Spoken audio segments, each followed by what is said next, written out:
Grand Matin Sud Radio, 7h, 8h30, Patrick Roger. Il est 7h47 Sud Radio vous explique. Le Covid long, plusieurs centaines de milliers de personnes en France présentent des symptômes persistants handicapants. C'est le COVARS, l'instance scientifique chargée de conseiller le gouvernement qui le dit. Nous sommes avec le docteur Nicolas Barizien, qui est chef du service de médecine physique et réadaptation de l'hôpital Foch, qui a écrit justement Covid long, comment s'en sortir aux éditions Marabout. Bonjour.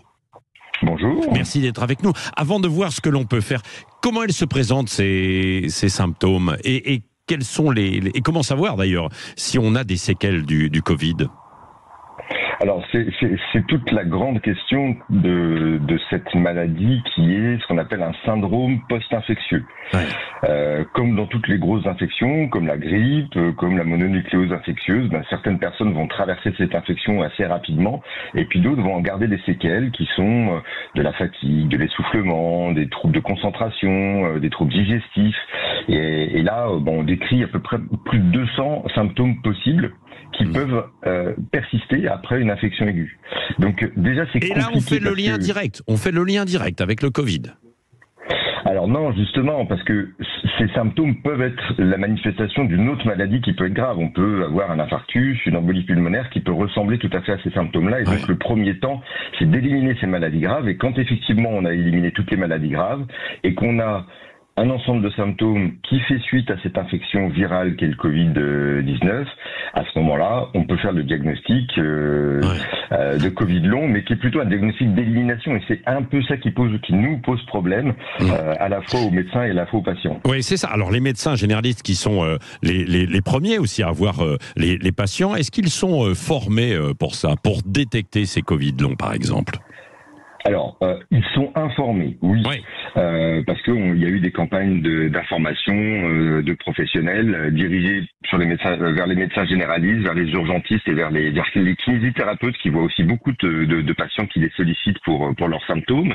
L'information, oui, la formation, c'est compliqué parce que pour prendre en charge les patients qui ont un Covid long, faut énormément de temps.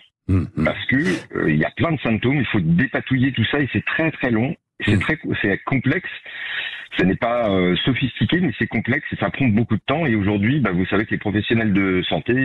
ils n'ont pas le temps. Non, mais c'est vrai. Alors, on voudrait avoir plus de temps. Oui, dernière question, Nicolas Barizien. Le COVARS, comme vous estimez qu'on ne fait pas suffisamment en France, on n'a pas assez de moyens. Qu'est-ce que vous réclamez alors ? Écoutez, oui, c'est du temps médical et du temps paramédical. C'est-à-dire que pour prendre en charge ces patients qui ont du Covid long, il faut des psychologues, il faut des kinésithérapeutes, il faut des ergothérapeutes, il faut des médecins, et puis il faut les mettre dans un cycle de prise en charge, d'auto-rééducation à la fois neurocognitive, parce que leur fatigue, elle dépend beaucoup de ça, et puis de rééducation physique. Et ça, aujourd'hui, trouver un kinésithérapeute qui sait faire et qui a le temps de prendre les patients pendant 3 mois, c'est compliqué. Trouver une psychologue qui est capable d'accompagner ces patients, aujourd'hui, c'est pas remboursé par la Sécu et c'est compliqué. Et donc, aujourd'hui, on a besoin de moyens. Alors, la structure, elle a commencé, c'est-à-dire que on a été sollicité pour monter des unités régionales qui permettent de diffuser l'information, mais sauf que derrière, les pratiquants, ceux qui peuvent recevoir les patients et les prendre en charge, on n'est pas assez nombreux. Et surtout, ce que je voulais dire, c'est une population de patients qui habituellement ne consultaient pas. C'est des 25-60 ans, c'est des gens qui sont jamais malades ou qui viennent une fois de temps en temps. Là, aujourd'hui, ces patients dans cette tranche d'âge-là, ils sont obligés de consulter 1, 2, 3 fois, 4 fois par an. Et donc, on a un afflux de population qu'on n'est pas aujourd'hui en mesure de prendre en charge correctement. Merci beaucoup, Nicolas Barizien, médecin et auteur, justement, si vous-même vous voulez vous informer, auteur de Covid long, comment s'en sortir aux éditions Marabout. Merci pour vos explications ce matin, très très claires.